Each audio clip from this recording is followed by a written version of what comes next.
प्रकृति के अनेक अनेक उपहारों से सज्जित, जहाँ भगवान शिव और गौरी माता की साधना स्थली और उनकी कृपा स्थली है, ऐसे ये पर्वत श्रृंखलाओं के मध्य बहुत ही प्यारा सा स्थान आपका, और इसमें थोड़े से समय के लिए कुछ चर्चा करने के लिए मैं उपस्थित हूँ। हमारे देश में दो तरह की धाराएं इस समय ज़्यादा प्रचलित हैं।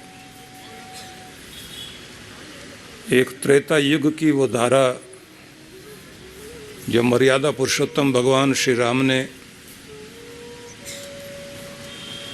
अपने मर्यादा चरित्र के द्वारा एक आचार संहिता दी कि जीवन में मर्यादा का क्या स्थान है, धर्म का क्या स्थान है, कर्तव्य का क्या स्थान, करुणा का क्या स्थान। दूसरी एक धारा और है जो द्वापर युग में भगवान श्री कृष्ण ने आने वाले समय में इस कलयुग में किस तरह जीना होगा, उस सब के विषय में और जीवन की सर्वांगीणता संपूर्णता के विषय में जैसा संदेश भगवान श्री कृष्ण ने दिया, ये दो तरह की धाराएं इस समय प्रचलित हैं। और दोनों धाराओं में कुछ लोग आज से 500 वर्ष पूर्व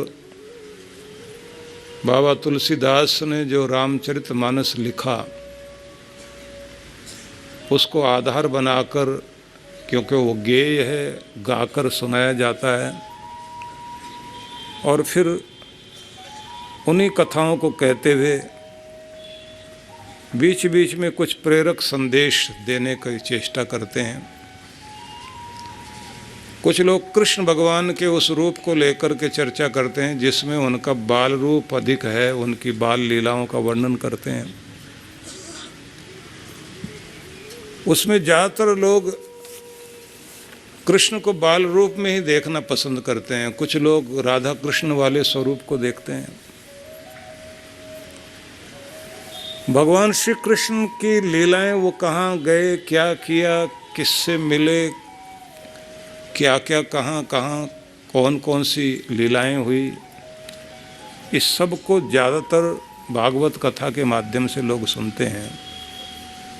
लेकिन कृष्ण भगवान ने हम सबके लिए क्या कहा और क्या आदेश दिया, ये संदेश हम भगवत गीता में पाते हैं। इसलिए एक ही ऐसा अद्भुत ग्रंथ है ये,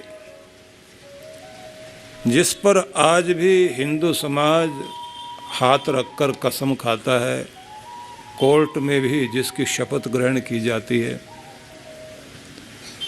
और जिस ग्रंथ का संसार की समस्त भाषाओं में अनुवाद हुआ हो, वो ग्रंथ गीता है। अद्भुत बात ये भी है कि जैसे पूरे संसार में हिमालय एक, दूसरा हिमालय नहीं, गंगा एक, दूसरी गंगा नहीं, ऐसे गीता भी संसार में एक ही है, दूसरी गीता नहीं है। क्योंकि कृष्ण भगवान की गीता ही गीता के रूप में प्रसिद्ध है। कहने के लिए हंस गीता भी है, राम गीता भी है, शिव गीता भी है, अवधूत गीता भी है, अष्टावक्र गीता भी है, लेकिन वो सब एक गीता कृष्ण भगवान ने जो कही, उसके आधार पर सब ने अलग अलग नाम दे दिए, लेकिन गीता एक। अब यहाँ हम ये जरूर आपसे कहना चाहेंगे कि भारत में रहने वाले व्यक्ति को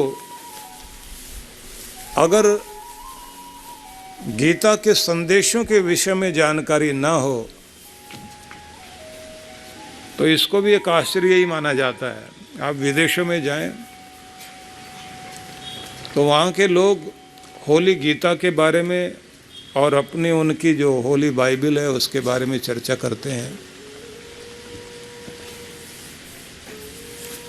हम लोग अपने घर में गीता रख नहीं पाते। कुछ लोग तो कहते हैं कि मरते हुए को जरूर सुनानी चाहिए गीता, उससे उसकी गति हो जाती है।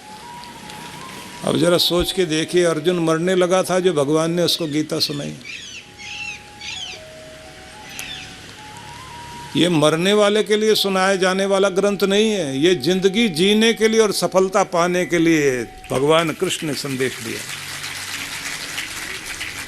अगर आप अपनी जिंदगी के युद्ध में जीतना चाहते हैं, अगर आप राज ऐश्वर्य पाना चाहते हैं, अगर आप राज्य पाना चाहते हैं, ऐश्वर्य पाना चाहते हैं, अन्याय का विरोध करना चाहते हैं, अगर आप अभाव को मिटाना चाहते हैं, अगर आप अज्ञान को मिटाना चाहते हैं, अगर अकर्मण्यता को मिटाना चाहते हैं, तो फिर गीता को पढ़ना चाहिए। अपना अभाव हटा दें और पूरी संपन्नता, मतलब गरीबी हट सके और अमीरी आ जाए, तो गीता पढ़िए। और अगर आप चाहते हैं कि बिल्कुल विफल ना रहें, बिल्कुल तरह से हर रूप में सफल हो जाएं, तो गीता पढ़िए। अगर आप ज़िंदगी में जीतना चाहते हैं तो गीता पढ़िए। अगर आप निराश हैं और निराशा को तोड़ करके प्रसन्नता से जीना चाहते हैं तो गीता को पढ़िए। और अगर आप ये चाहते हैं कि आप जन्म मरण के बंधनों से छूट जाएं तो भी गीता पढ़िए। इस लोक को सुधारने के लिए और परलोक को सुधारने के लिए गीता ही एक माध्यम है। कृष्ण की प्रीति पाना चाहते हैं तो गीता पढ़िए। भगवान के स्वरूप को जानना है तो गीता पढ़िए। जिंदगी का आनंद पाना है तो भी गीता पढ़िए। गीता की शुरुआत जहाँ से हुई उस संदर्भ को जानना भी बहुत जरूरी है। सबसे पहले तो हम यहाँ से जानना शुरू करेंगे कि एक घर में संपत्ति को लेकर किस प्रकार से विद्वेष, लड़ाई झगड़े खड़े होते हैं, घर घर में होता है। इस रूप में ये जानना बहुत जरूरी है कि कलह कलेश का कारण कोई बहुत बड़ा नहीं होता।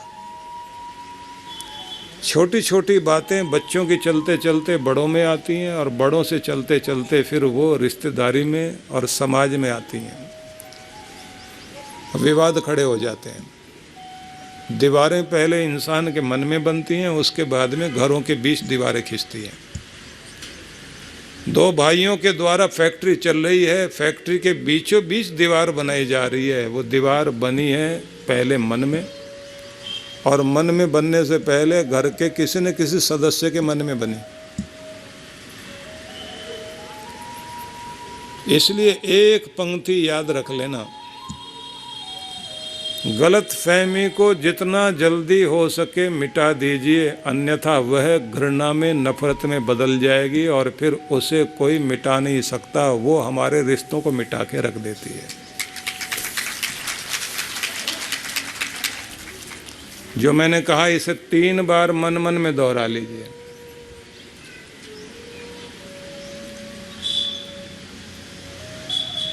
याद रह जाएगा,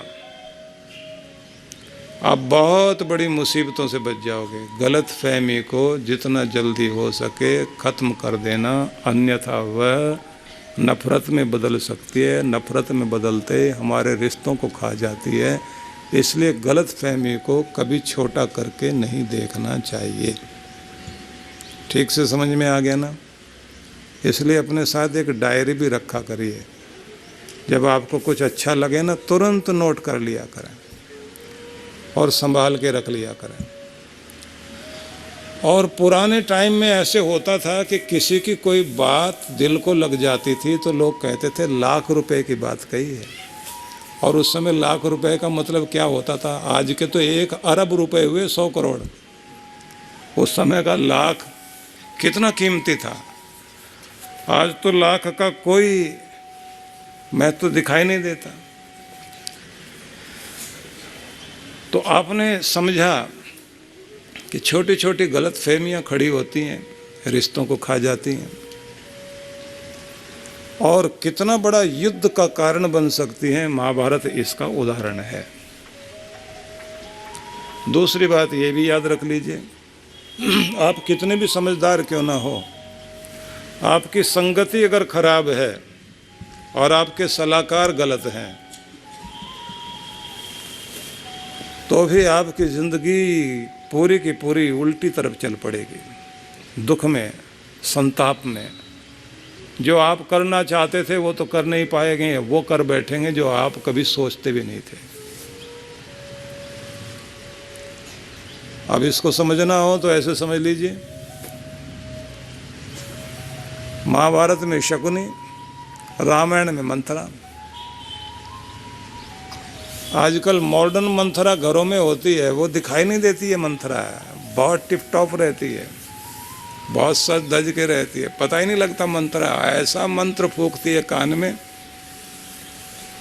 पूरे घर को तोड़ दे और सारे रिश्तों को खराब कर दे। कैकेयी और कौशल्या दोनों राम जी से बहुत प्यार करती थी, दोनों को श्री राम से बहुत प्यार था। लेकिन कैकेयी की एक दासी, मुंह लगी दासी, जिसकी इतनी हिम्मत वो कान में कुछ कह भी सके और समझा भी सके, सलाह दे सके, सलाहकार गलत चुन लिया तो राम परिवार में किस प्रकार से स्थितियाँ खराब हो गई। कहाँ तो राज्य रोहण का कार्य हो रहा था और कहाँ वनवास हो गया। और इधर इसी तरह से आप देखिए, शकुनी मिल गया, लड़ाइयाँ शांत हो सकती थी, बंटवारा हो गया था एक बार तो। इंद्रप्रस्थ और हस्तिनापुर दोनों के बीच में बंटवारा हो गया, भाई शांत होके बैठ सकते थे। लेकिन सलाहकार और चाले चलने वाला था ना बीच में, उसने मिलने नहीं दिया। न जाने कितने लोग मारे गए। महाभारत कुरुक्षेत्र की वो भूमि जिसमें 18 अक्षौहिणी सेना की लड़ाई हुई। तो समझ में आया हमें कि सलाहकार गलत मिल जाए। आप ऐसे समझिए ना, आपका अपना बेटा, ऐसे नहीं कहें तो ऐसे कह दें किसी का बेटा, किसी का प्यारा बेटा बहुत आज्ञाकारी था, लेकिन पड़ोस के किसी व्यक्ति के साथ बैठने उठने लगा, उसी के साथ खाने पीने लगा। अब उसको उसकी बात तो अच्छी लगती है, माँ बाप समझाएं तो दुश्मन नजर आते हैं। सलाहकार गलत मिला, संगति गलत मिली, बैड कंपनी मिल गई। किसी ने किसी को ऐब सिखा दिया, किसी ने शराब की लत लगा दी, किसी ने किसी को जुआ की लत लगा दी। तो गया ना आपका धन, तो जीवन धन आपका बच्चा ही तो है। और आजकल तो बहुत गंदा नशा लगाने वाले लोग भी बैठे हुए हैं, गलत तरफ ले जाने वाले लोग बैठे हुए हैं। पूरी जिंदगी की कमाई खराब हो सकती है।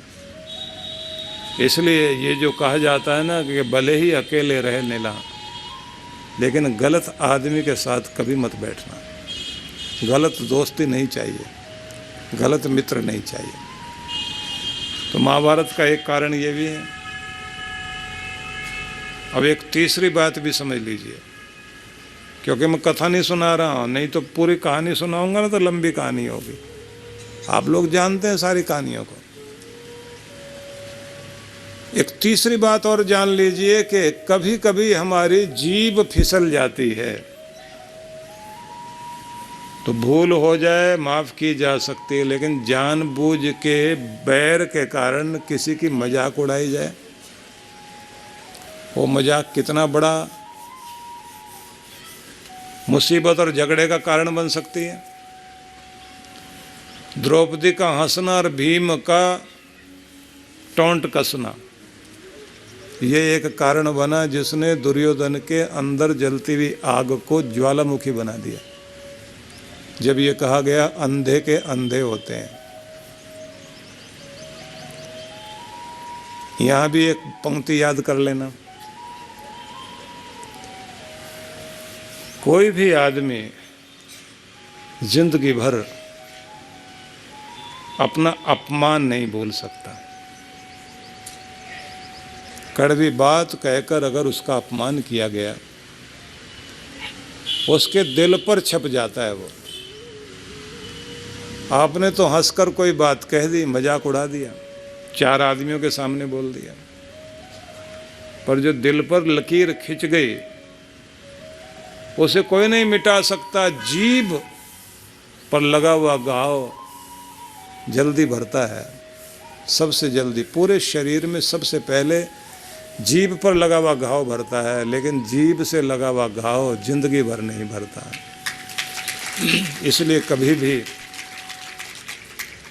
किसी के मजाक उड़ाने में और किसी से टोंट कसने में, ताना कशी करने में सावधान हो जाना।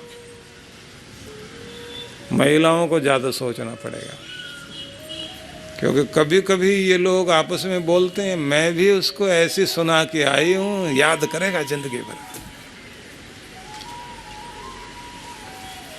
उस समय तो दिल में जो आया आपने बोल दिया और दूसरे पर असर भी कर गया, और आपको भी लगा कि सुना के कलेजे को ठंड पड़ गई। लेकिन ये चीज़ें बहुत खतरनाक होती है, क्योंकि कभी कभी हम बोलने से दिल से उतर जाते हैं और कभी कभी हम ऐसा बोलते हैं कि जिससे दिल में उतर जाते हैं। इसलिए बोलो तो ऐसा कि दिल में उतर जाए, दिल से ना उतरे। ये संस्कार होते हैं, परिवार के संस्कार, परिवार की परंपराएं। हल्का नहीं बोलना, गलत नहीं बोलना। इस चीज को अगर सीखना हो तो भगवान राम जी के पूरे चरित्र से सीखिए, जो अपने दुश्मन को भी सम्मान देने में पीछे नहीं हटते। रावण की चिता जल रही थी तो राम जी सम्मान पूर्वक साथ में खड़े हुए थे और विभीषण के कंधे पर हाथ रखकर सांत्वना दी। मंदोदरी आई, उसका भी सम्मान प्रकट किया और कह दिया, जिंदा रहने तक बैर चलता है, मरने के बाद बैर खत्म हो जाता है। और हमारा इसके प्रति बैर नहीं था, बल्कि एक गलत नीति के कारण पूरी प्रजा को सताया जा रहा था और अनीति की जा रही थी। समझाने पर भी नहीं माने, तो ये हमारी तरफ से ठीक करने का प्रकार था। इसको आप सर्जरी कह लीजिए। इसलिए मैं निवेदन करना चाहता हूं कि मर्यादा बहुत बड़ी चीज है। जो कुलीन लोग होते हैं, उन लोगों के अंदर ये गुण होता है। कहते हैं ना कि किसी के बोलने से उसके खून खानदान का पता लगता है कि किस खूनकार, किस खानदान का व्यक्ति है। इसलिए हमारा परिचय ऐसा ना हो कि हमारे पूर्वजों का भी अपमान करें। प्रैक्टिस करनी चाहिए। और इसके लिए मैं एक निवेदन करूंगा।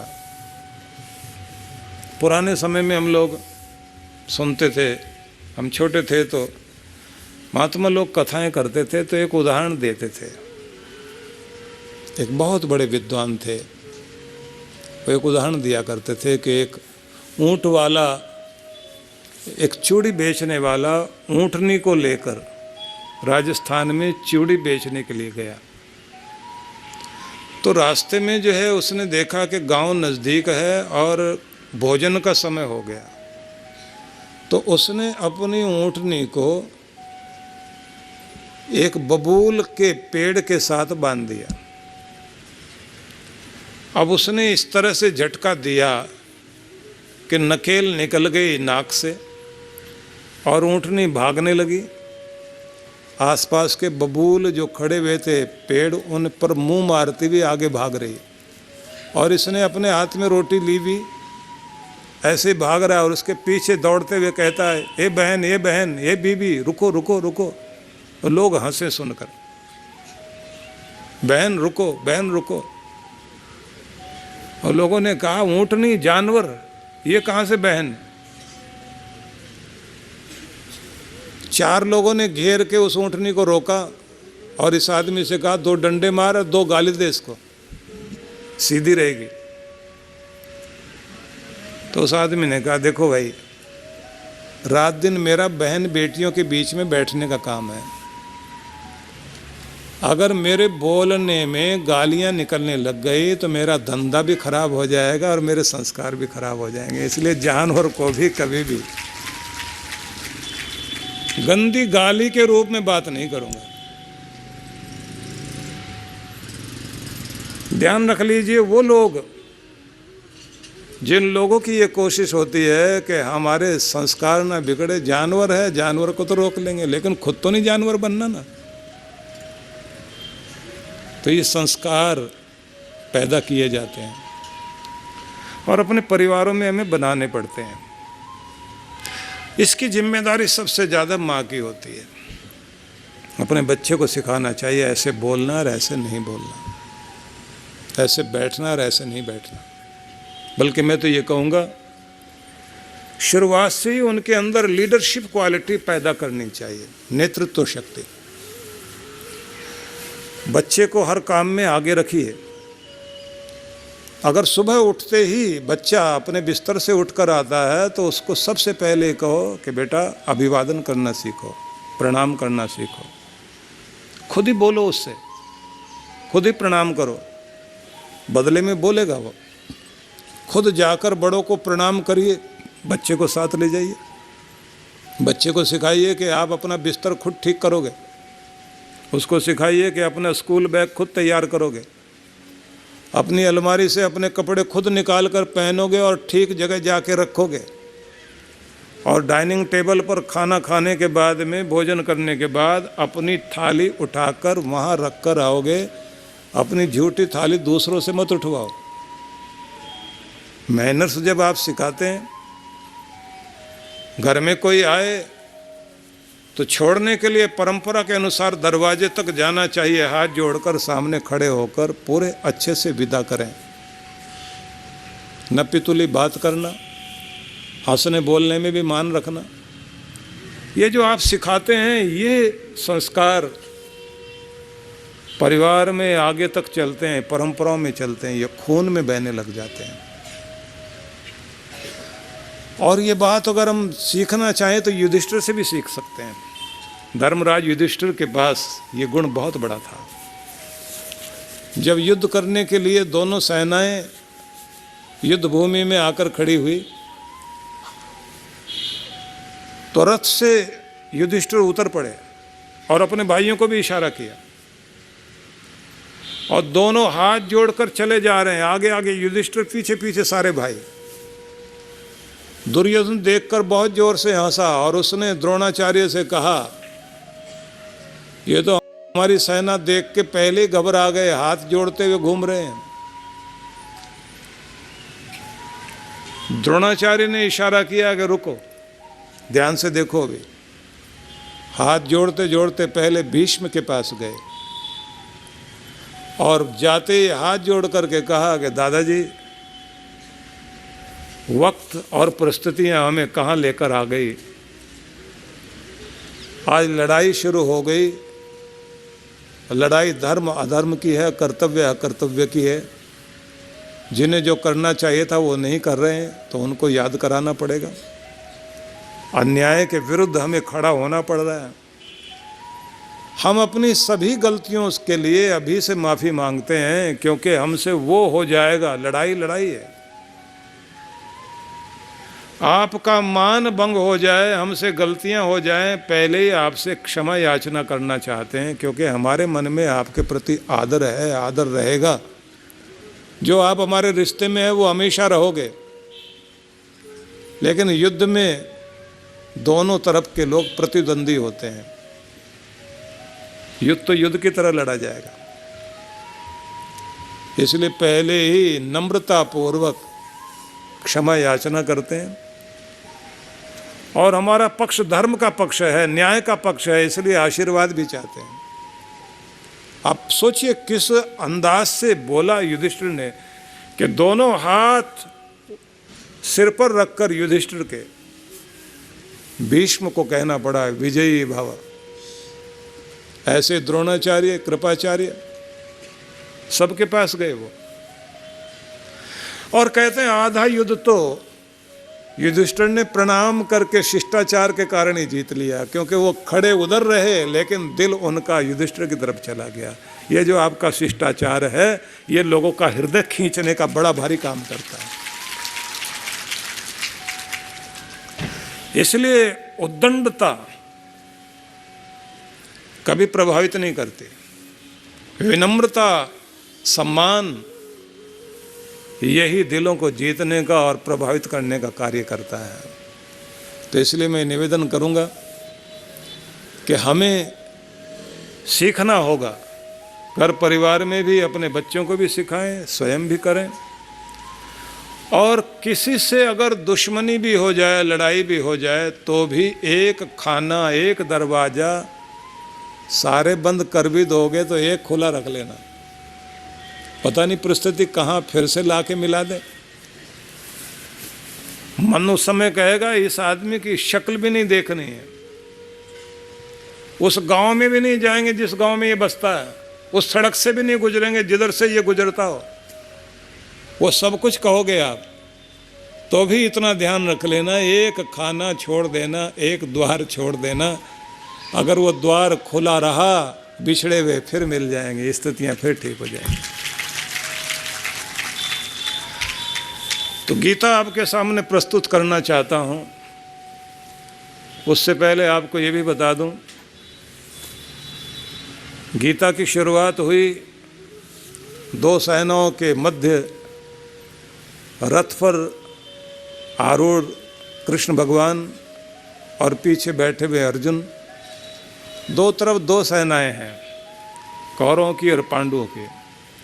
कौरवों की सेनाओं में 11 अक्षौहिणी सेना और 7 उसके महारथी कमांडर। नेतृत्व करने के लिए सेनापति अलग अलग रखे गए, बदलते रहे। पहले भीष्म को बनाया गया, आगे और बदलते रहे। इधर पांडवों के पक्ष में अगर हम देखें तो सेना है 7 अक्षौहिणी, लेकिन इनके जो कमांडर हैं, इनके जो महारथी हैं वो 11 हैं। पांडवों के पास महारथी ज़्यादा थे, 11 महारथी, 7 अक्षौहिणी सेना। अब इसको थोड़ा बदल के देखिए, आपके 5 ज्ञानेंद्रियां, 5 कर्मेंद्रियां और 1 मन, ये हो गए 11। ये आपके लिए एक बहुत बड़ी शक्ति है। ये अगर आपके कमांडर बन जाएं और जिसे हाँकना है वो सेना हो 7 अक्षौहिणी, पांडवों के पास 7 अक्षौहिणी सेना है, तो काम, क्रोध, लोभ, मोह, अहंकार, मद, मत्सर, ये जो 7 हैं, ये 7 वो रास्ते हैं जिधर हमारी ऊर्जा बहती है। या तो क्रोध में विस्फोट होता हमारी ऊर्जा का, हमारी एनर्जी गुस्से में लगेगी, या काम कामनाओं में लगेगी, इच्छाओं में लगेगी। लोभ में तरह तरह का लोभ, उसमें सारा दिन हम नाचते घूमते हैं, जिससे थोड़ा फायदा दिखाई देता है उसकी परिक्रमा करते रहते हैं। मोह, जिससे बहुत लगाव होता है, मोह ममता में पड़े हुए, पक्ष विपक्ष नहीं देखेंगे, जिनके प्रति बहुत ज़्यादा मोह है उनके प्रति हम बहुत ज़्यादा, हमारी सारी ऊर्जा उधर की तरफ रहती है। अपने कितने भी सताएं, उन्हीं के पास जाकर के फिर बैठेंगे, अपनों के लिए वसीयत करेंगे, भले ही उन्होंने कितना भी खून जलाया हो, कितना भी रुलाया हो, आदमी देगा उन्हीं को। मोह ममता बहुत अधिक परेशान करती है। ऐसे मद मत्सर, अहंकार, अभिमान और ईर्ष्या द्वेष, इस सब में हमारी ऊर्जा लगती है। तो अगर ये सारी जितनी भी हमारी ऊर्जा जिधर की तरफ जाती है, अगर हम उनको नियंत्रित करने वाले बन जाएं, अपने मन से, अपने इंद्रियों से, अपने कर्मेंद्रियों से, तो ये चीज़ें जो आपको बिगाड़ती थी, गलत तरफ लेकर जाती थी, यही आपका सुधार करेंगे। मतलब कामनाएं अगर शुभ हो जाएं तो आपका भला होगा, और अगर वो अशुभ हो गई तो गलत तरफ लेकर जाएंगे। क्रोध अगर आप अपने सुधार पर करोगे तो आपका भला होगा। उदाहरण देता हूँ, कभी कभी जिंदगी में ऐसी चीज़ें हो जाती हैं जो हमारे लिए बड़ी दुखद होती हैं। पूना में एक सज्जन थे, जब पेशवाओं का राज चलता था। शिवाजी के बाद पेशवा लोग राज करते रहे, उनके आगे शासन को संभालने वाले लोग। तो पेशवाई चलती थी। तो उन दिनों एक सेठ के घर में एक नौकर, मैं कोई ऐसी कहानी नहीं सुना रहा हूँ जो, और कभी ऐसी कहानी सुनाया नहीं करता जो नकली होती है। मैं जो भी कुछ सुनाता हूँ ज़्यादातर वो इतिहास की बात सुनाता हूँ जो दुनिया में घटी है, क्योंकि सच की बात कहने के लिए सच्चा उदाहरण दिया जाना चाहिए। अगर सच का उदाहरण दिया जाता है तो सच की बात पर बहुत ज़्यादा बल मिलता है और आदमी के मन को समझ आता है कि ऐसा दुनिया में हुआ और ऐसा होता है। इसलिए कभी भी सच को झूठ के सहारे से प्रदर्शित नहीं करना चाहिए। तो मैं आपको बता रहा हूँ, सेठ के घर में एक नौकर बच्चा ही था। सुबह सुबह उनके हाथ धुलाने के लिए जैसे ही बैठा हाथ में लोटा लेकर, तो सेठ के कानों में जो कुंडल थे उसमें बहुत मोटे मोटे हीरे लगे हुए थे। सूरज की किरण चमक रही थी, तो हीरा जो चमक रहा था उससे सूरज की किरण टकरा करके उस बच्चे की आंख में चौंध पैदा कर रही थी। वो पानी डालते डालते उसका ध्यान जाए बार बार, और उसके मुंह से निकल गया, सेठ जी आपके हीरे इतने चमक रहे हैं, आंखें चुंधिया रही हैं, पानी डालते हुए गड़बड़ हो रही है। सुनते ही उसको इतना गुस्सा आया, उसने एक लात मारी उस बच्चे को, और लात मार के कहा, तेरी ऐसी जुर्रत, मेरे हीरे को नज़र लगाता है, कल तो तू मेरी गर्दन काट लेगा, रात में चोरी कर लेगा। और गंदी गंदी गालियाँ दी, लात मार के फेंक दिया उसको। उस बच्चे को बहुत गुस्सा आया। उसे लगा जिसको मैंने इतना मान दिया, मैं तो उसकी तारीफ कर रहा था, और उसने तारीफ के बदले लात मारी, गालियां दी, और साथ में कह दिया निकल यहाँ से बाहर।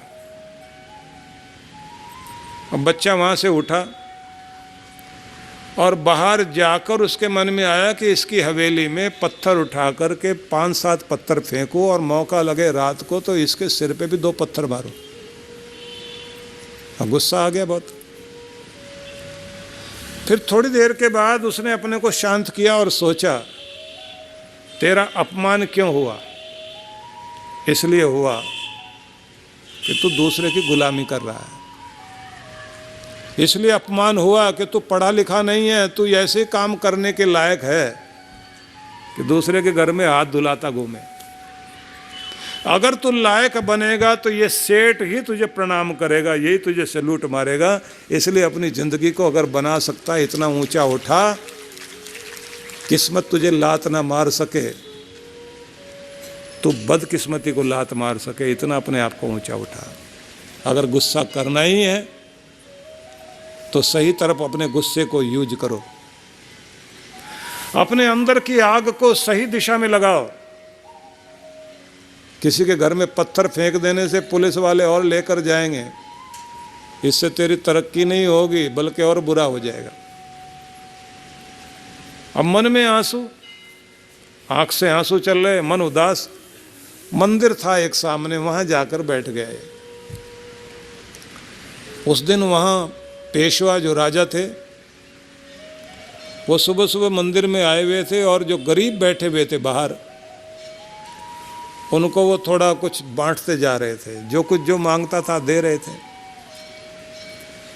और नियम के अनुसार वो सोने की एक थैली जिसमें अशर्फियाँ थी, थोड़ी देर बैठ जाइए, 5 मिनट और बोलेंगे, मैं ख़त्म करने लग रहा हूँ, मुझे खुद पता है 6 बजे तक ही ख़त्म करना है,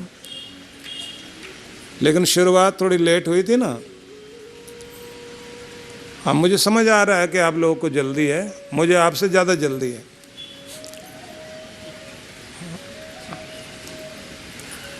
तो आपको बता रहा हूँ कि जैसे ही राजा बांटता हुआ कुछ सोने की अशर्फियाँ लाइन में लगे हुए सबको दे रहा था, तो इस बच्चे के पास भी आया, और रोते हुए इस बच्चे के हाथ पे उसने सोने की अशर्फी की वो थैली रख दी और आगे बढ़ने लगा। इस बच्चे ने कहा, ये नहीं चाहिए मुझे, ये वापस लीजिए।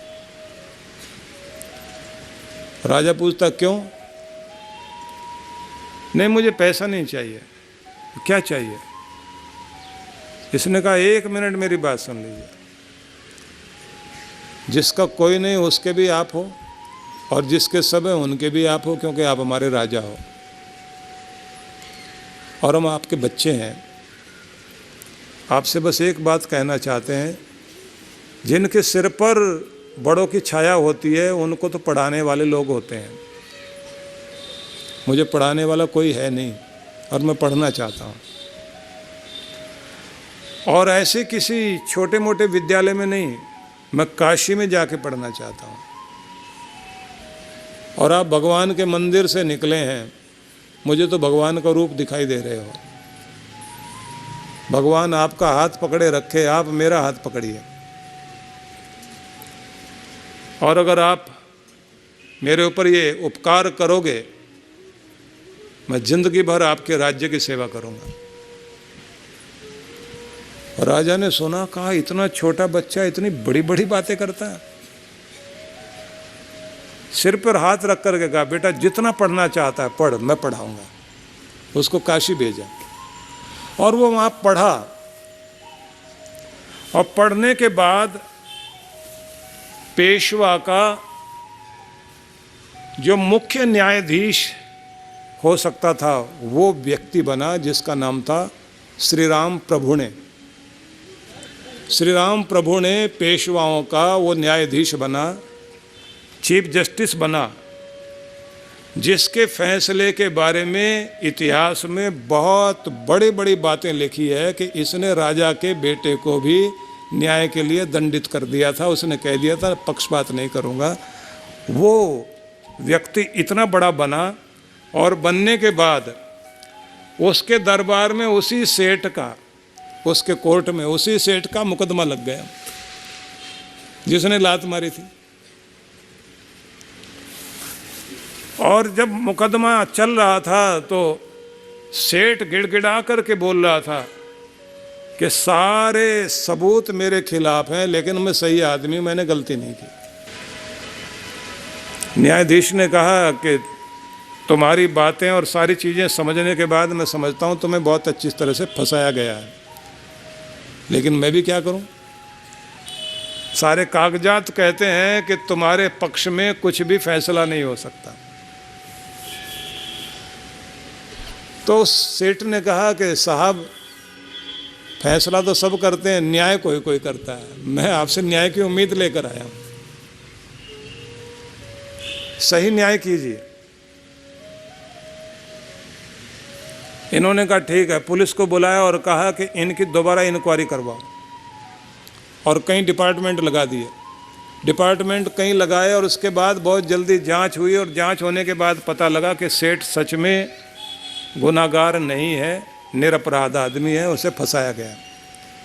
तो इन्होंने कहा, जाओ सेठ, तुम्हें माफ़ किया जाता है और तुम्हारे पक्ष में फैसला दिया जाता है, और माफ़ कर दिया। सेठ जब फैसला सुन के जाने लगा, इतना गदगद था, बार बार सिर झुकाए, जमीन पर माथा टेके और कहे, भगवान का रूप देखा मैंने आज आप में। मुझे लगता था कि कोई मेरा न्याय नहीं कर पाएगा, मुझे तो कोर्ट से विश्वास उठ जाता, लेकिन आज आपको देखने के बाद मैं कह सकता हूँ दुनिया में भगवान है, और वो आपके रूप में। और ऐसे बोलते बोलते उसके बीवी बच्चे सब ऐसे दोनों हाथ करके ऊपर धन्यवाद करते जा रहे थे। जब वो बाहर निकल गए,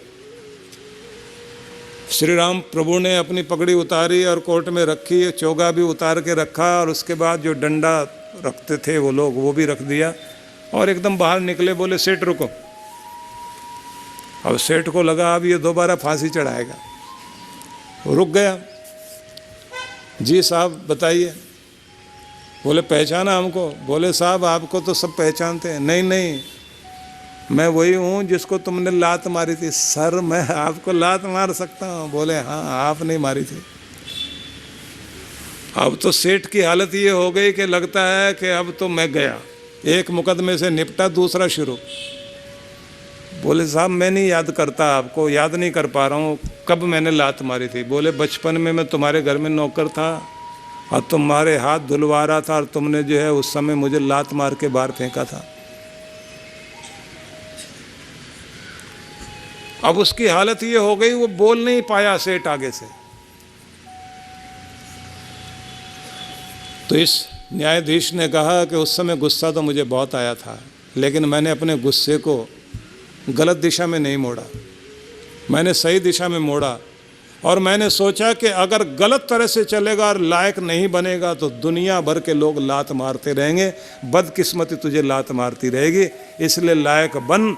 इसलिए सेठ तुम्हारी वो लात मेरी किस्मत बदल गई, अगर वो लात ना लगती किस्मत ना बदलती। और लात तो न जाने कितनों को लगती है, लेकिन वो लात जो आदमी दिल पर महसूस करता और कहता है कि तू कुछ बन नहीं पाया इसलिए अपमान हो रहा है, कुछ बनेगा तो तेरा सदा सम्मान होगा। इसलिए मैंने अपने गुस्से को और उस घटना को कभी भूला नहीं हूँ। सेठ, जब तक दुनिया में रहूँगा वो घटना याद रहेगी मुझे कि लायक बन, नहीं तो तुझे लातें पड़ेंगी। और कहा, मैंने तुम्हें माफ़ कर दिया, पर एक बात ध्यान रखना, भगवान जब शक्ति दे और धन दे, कभी किसी की इस तरह बेइज्जती मत करना, क्योंकि कोई आदमी अच्छी तरफ चलते चलते बुरा ना बन जाए, क्योंकि ये एनर्जी है, ये ऊर्जा है, ये दुष्टता की तरफ भी जा सकती है और सज्जनता की तरफ भी जा सकती है।